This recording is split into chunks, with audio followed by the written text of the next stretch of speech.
Satyabama Institute of Science and Technology, Chennai and Sriperumbudur. இந்திய பங்குச்சந்தைகள் இன்று எப்படி இருக்க போகிறது, ஏற்றமா இறக்கமா என்பன குறித்து பங்குச்சந்தை நிபுணர் அருள் ராஜனுடன் நமது செய்தியாளர் கௌசல்யா கலந்துரையாட உள்ளார். கௌசல்யா, இனி நீங்கள் தொடரலாம். நன்றி பாலா. இன்னைக்கு நம்ம பங்குச்சந்தைகள் வீழ்ச்சியோட ஓப்பன் ஆகும் அப்படின்றது தான் ஒரு எதிர்பார்ப்பு இருக்கு. அதுக்கு காரணம் என்னன்னா, அமெரிக்க பங்கு சந்தைகள் சரிவுட முடிஞ்சிருக்கு வெள்ளிக்கிழமை அன்னைக்கு. அதே மாதிரி இன்னைக்கு ஆசிய பங்கு சந்தைகளுமே சரிவுடனே தொடங்கி இருக்கு. ஸோ இப்போ இந்த கிஃப்ட் நிஃப்டி அப்படின்னு சொல்றோம் இல்லையா, அதுவுமே சரிவுடன் வர்த்தமாகுது.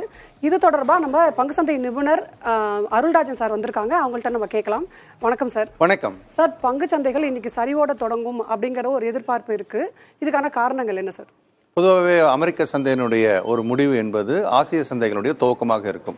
வெள்ளிக்கிழமை அன்னைக்கு அமெரிக்க சந்தை முடியும் போது பார்த்தீங்கன்னா டவ் ஜோன்ஸ், S&P 500, நாஸ்டாக் எல்லாமே பார்த்தீங்கன்னா 5% மேலான இறக்கத்தை சந்தித்துள்ளது. இப்போ 5% கணக்குன்னு போட்டிங்க அப்படின்னா நம்முடைய சந்தை அப்படின்றது இப்போ 22,900 இதில் நம்ம முடிஞ்சது வெள்ளிக்கிழமை. அதுக்கப்புறம் தான் இந்த 5% இறக்கம் நடந்திருக்குது. அதை ஒட்டி பார்க்கும்போது ஏறக்குறைய ஒரு 900 to 1000 பாயிண்ட்ஸ் நிஃப்டியும், அதே மாதிரி நம்ம சென்செக்ஸ் பார்க்கும்போது ஒரு 2,800 to 3,000 பாயிண்ட்ஸ் கேப் டவுன் ஆகிறதுக்கான வாய்ப்பு இருக்கிறது. இது டைரெக்டாக அமெரிக்க சந்தையினுடைய பிரதிபலிப்பாக முதல்ல பார்க்குறோம். ரெண்டாவது, அமெரிக்க சந்தை விழுந்ததுக்கான காரணம் பார்க்கும்போது நமக்கு இந்த ட்ரம்ப் அவர்களுடைய டேரிஃப் அவர்களுடைய ஒரு பிரதிபலிப்பாக அங்கே நிகழும்போது அதனுடைய தாக்கம் என்னவாக இருக்கும் அப்படின்னு எல்லாருக்கும் ஒரு கேள்விக்குறியீடு இருக்கிறது. அதனால தான் இந்த கேப் டவுன் நடந்து கொண்டிருக்கிறது. இன்னும் இந்த கேப் டவுன் தொடர்வதற்கான வாய்ப்பு இருக்கிறது. சார், இப்போ முதலீட்டாளர்கள் என்ன கேப் டவுன் வரும் அப்படின்னு நீங்கள் சொல்லிட்டீங்க. இப்போ முதலீட்டாளர்கள் என்ன பண்ணணும், அதுவும் குறிப்பாக சிறு முதலீட்டாளர்கள் இப்போ இந்த அச்சத்தில் வெளியில் வர்றது கரெக்டா, இல்லை அந்த வெயிட் பண்ணி பார்ப்பாங்களா, இல்லை புதுசாக வாங்கலாமா? இதுக்கு என்ன சஜஷன் சொல்கிறீங்க சார்? முக்கியமான ஒரு கேள்வியாக அதை பார்க்கணும். ஏன்னா எல்லாருமே இப்போ அந்த ஃபியர் ஃபேக்டரில் தான் இருப்பாங்க. இப்போ என்னென்னா, இந்த டேரிஃப் வார் அவர் ஆரம்பித்து வச்சிருக்கிறாரு. ஸோ இது எதில் போய் முடியும் அப்படின்ற அடுத்த கேள்வியை கேட்கும்போது, இது தற்காலிகமாக இருக்குமா, இல்லை இது இன்னும் நீண்ட காலத்துக்கு தொடருவதற்கான வாய்ப்பு இருக்குதான்ற அடுத்த ஒரு சூழ்நிலையை ஆராய வேண்டிய கட்டாயத்தில் இருக்கிறோம். ட்ரம்ப் என்ன நினைக்கிறாரு, எல்லா நாடுகளையும் நம்ம நெகோசியேஷன் டேபிளுக்குள்ளே கொண்டு வருவோம், அப்புறம் அவங்ககிட்ட பார்கெயின் பண்ணுவோம், அதன் மூலமாக அமெரிக்காவினுடைய ட்ரெஷரிக்கு கொஞ்சம் வருமானம் கூடும். அவர் சொல்கிறது தான், 4-5 ட்ரில்லியன் டாலர்ஸ் நம்ம சம்பாதிப்போம் இந்த முயற்சினால அப்படின்லாம் சொல்லிட்டு இருக்கிறாரு. ஆனால் மார்க்கெட் அதை நம்பலை. அதனால தான் பெருமளவு வீழ்ச்சியில் இப்போ விழுந்துட்டு இருக்கிறத பார்க்குறோம். அதனால் இது இன்னும் கொஞ்ச நாளைக்கு இந்த மாதிரியான இழுபறி தொடரும் என்பதனால, இப்போ இந்த இறக்கம் இன்னும் கொஞ்ச நாளைக்கு தொடர வாய்ப்பு இருக்கிறதுனால சிறு முதலீட்டாளர்கள் அப்படின்றவங்க நீண்ட கால முதலீட்டராக இருந்தால், சார் நான் 1.5 வருஷம் 2 வருஷத்துக்கு நான் பிரச்சனை கிடையாது அப்படின்னு கவலைப்பட வேணாம். இந்த இறக்கத்தையும் கடந்து மீண்டும் சந்தையானது மீண்டும் எழும். ஆனால் 1 வருஷம் போல் எடுத்துக்கும் அப்படின்றது ஒரு எதிர்பார்ப்பு. அதே சமயம் குறுகிய கால முதலீட்டராக இருந்தாங்கன்னா கேபிட்டல் லாக் ஆகிட்டு இருக்கும். அவங்க என்ன பண்ணணும், ஒவ்வொரு சந்தையினுடைய எழுச்சியின் போதும் கொஞ்சம் பங்குகளை விற்று பணமாக மாற்றிக்கிட்டே வந்தாங்க அப்படின்னு சொன்னால் ஒரு நல்ல இறக்கத்தில் மீண்டும் சந்தையில் இறங்குவதற்கான வாய்ப்பு உண்டு. இந்த வித்தியாசத்தை குறுகிய கால முதலீட்டாளர் தான் பண்ணணும். நீண்ட கால முதலீட்டாளர்கள் சந்தையிலேருந்து கொஞ்சம் தள்ளி நின்று நல்ல நிறுவனத்தில் முதலீடு செய்திருந்தால் கவலைப்படாமல் 1 வருடம் 1.5 வருடம் காத்திருக்க வேண்டும். சரிங்க சார். இப்போது இந்த பங்கு சந்தைகளை தொடர்ச்சியானது தான் மியூச்சுவல் ஃபண்ட் சொல்கிறோம். இப்போ SIPயில் போட்டுக்கிட்டு இருக்காங்க. ஆல்மோஸ்ட் பார்த்தீங்கன்னா லாஸ்ட் 1 இயராகவே மார்க்கெட் ஒன்றும் சரியாக இல்லை அப்படிங்கிறத நம்ம பார்க்குறோம். அப்படிங்கும்போது இந்த SIP முதலீட்டாளர்கள்லாம் என்ன பண்ணணும் சார்? அவங்களுக்கு இப்போ வெளியில் வந்துடணும் அப்படின்ற கேட்குற கேள்விகளுக்கு, இல்லை வெயிட் பண்ணி திருப்பியும் இன்னும் கொஞ்சம் இறங்க வாங்கணும், NAV அதிகமாக இருக்கும் அப்படின்னு சொல்ல வரீங்களா, இல்லை அவங்களும் வெளியில் வர்றது கரெக்டாக? ஏன்னா இன்னும் 1 இயர் ஆகும் அப்படின்னு சொல்கிறீங்க நீங்கள். இதுவும் ரொம்ப முக்கியமான ஒரு முடிவு, அவங்க வாழ்க்கையில் எடுக்கக்கூடிய முக்கியமான முடிவு. பொதுவாக பங்கு சந்தை வீழ்ச்சியின் போது நமக்கு அந்த ஃபியர் ஃபேக்டர்ன்றது உள்ள ட்ரிகர் பண்ணிக்கிட்டே தான் இருக்கும்.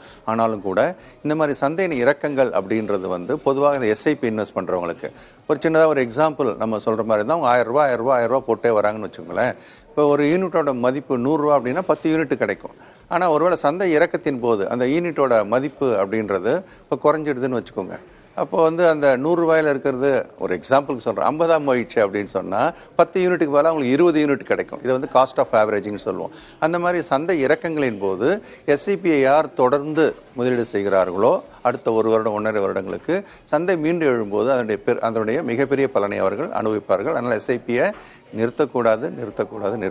சரிங்க சார். இப்போ SIP நிறுத்தக்கூடாது. ஆனால் எந்த மாதிரியான நிறைய வெரைட்டி ஆஃப் SIP இருக்கு இல்லையா சார்? இப்போ மிட் கேப் இருக்குது, ஸ்மால் கேப் இருக்குது, ஃப்ளெக்ஸி இருக்குது அப்படின்னு நிறைய சொல்கிறோம், லார்ஜ் கேப் இருக்குது அப்படின்னு. சாதாரணமாக முதலீட்டாளர்கள் புதுசாக வரவங்க இப்போ SIPக்குள்ளே வரலாமா?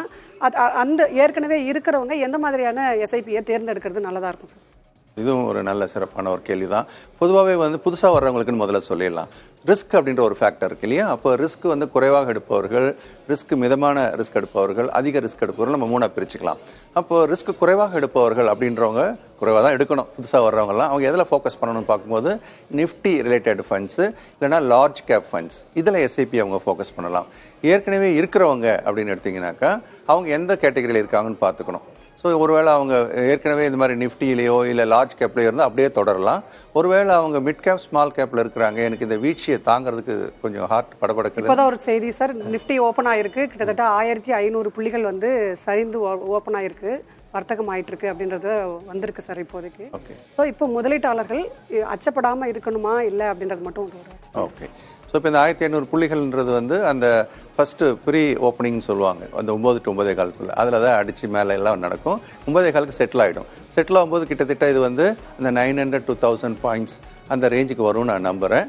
இப்போ முதலீட்டாளர்கள் அப்படின்னு நம்ம எடுக்கும்போது இப்போ நம்ம மியூச்சுவல் ஃபண்டில் நீங்கள் சொல்லிட்டு வந்தீங்க இல்லையா? அப்போ ஏற்கனவே எக்ஸிஸ்டிங் பீப்புள் வந்து லார்ஜ் கேப்பும் இண்டெக்ஸ் ஃபண்டில் இருந்தால் தொடர்ந்து அப்படியே இருக்கலாம்.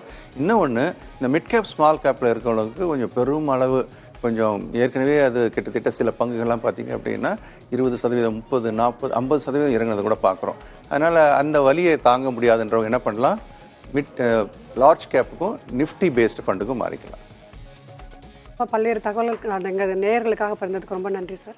Satyabama Institute of Science and Technology, Chennai and Sriperumbudur.